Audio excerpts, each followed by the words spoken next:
Hi, I'm Lee Hudson. I'm the one in the video having an epileptic seizure. I suffer with generalised idiopathic epilepsy, with photosensitivity, which is the most common kind of epilepsy. I'm here to raise awareness for epileptics, and show that this is not the only kind of epilepsy, which is a common misconception. I'll also be going over the effects it has on those of us who suffer with it and those around us.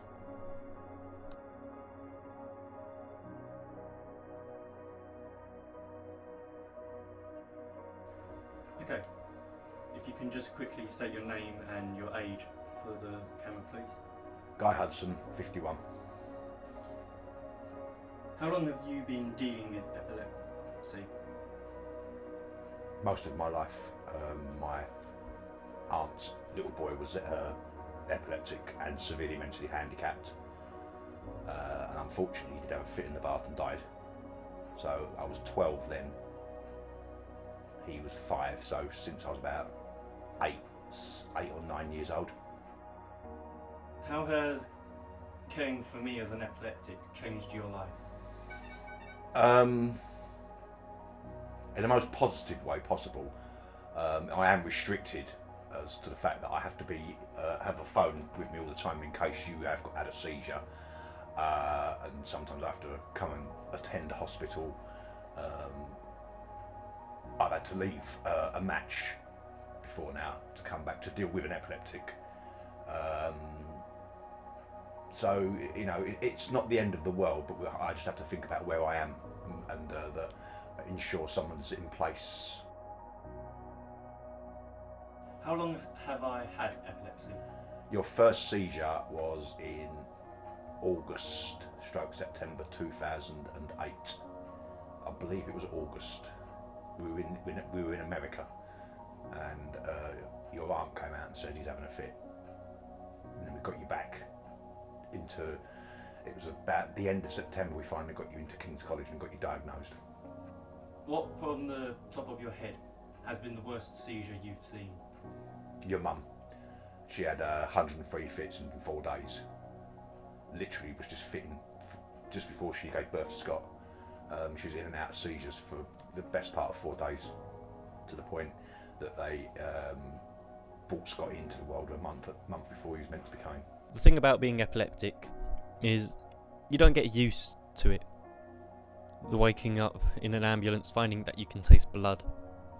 The being scared to go out in case you have another seizure. Even getting the bus is dangerous, due to a strobe effect that can happen if the sun is shining through the trees. But there are many things that can trigger seizures. We are now going to hear from some other epileptics about their triggers and some of their stories. Maria Hudson. I've got 49 this year. Okay. First of all, how long have you suffered with epilepsy? Since I was about 12. And how did it all start off? Did you just collapse and have a seizure one day, or did you have any warnings? No, it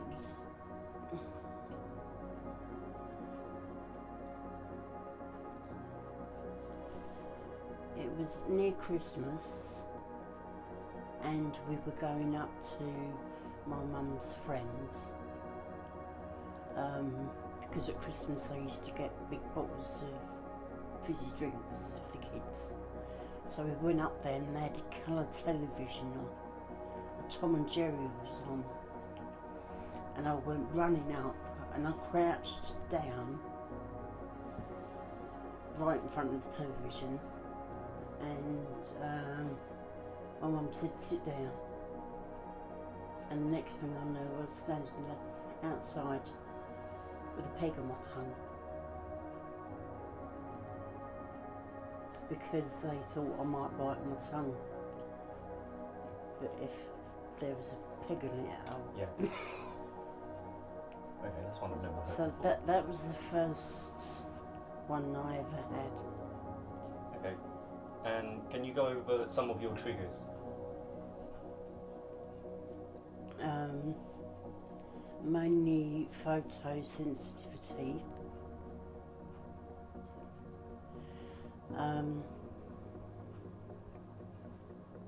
stress, lack of food, lack of sleep,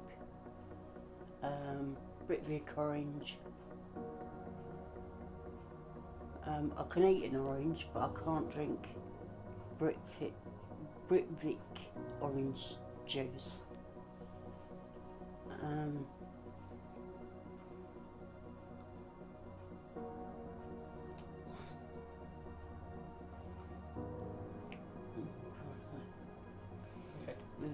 There's a few. There's quite a few. What kind of a toll has it taken on you in the years you've had it, like with relationships and what have you? Not good. Not good. I've been dumped because I was epileptic.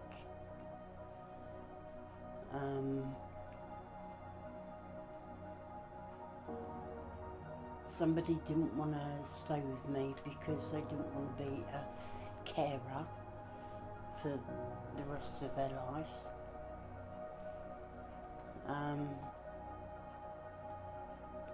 It's just, I have to be so careful. I've got a friend that comes round every day to make sure I'm alright. Okay, and final question, do you think there'll ever be a cure?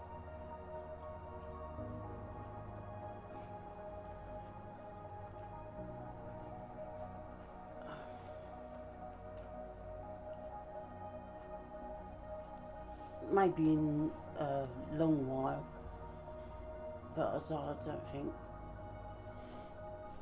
don't think it will be soon. Okay, thank you for your time.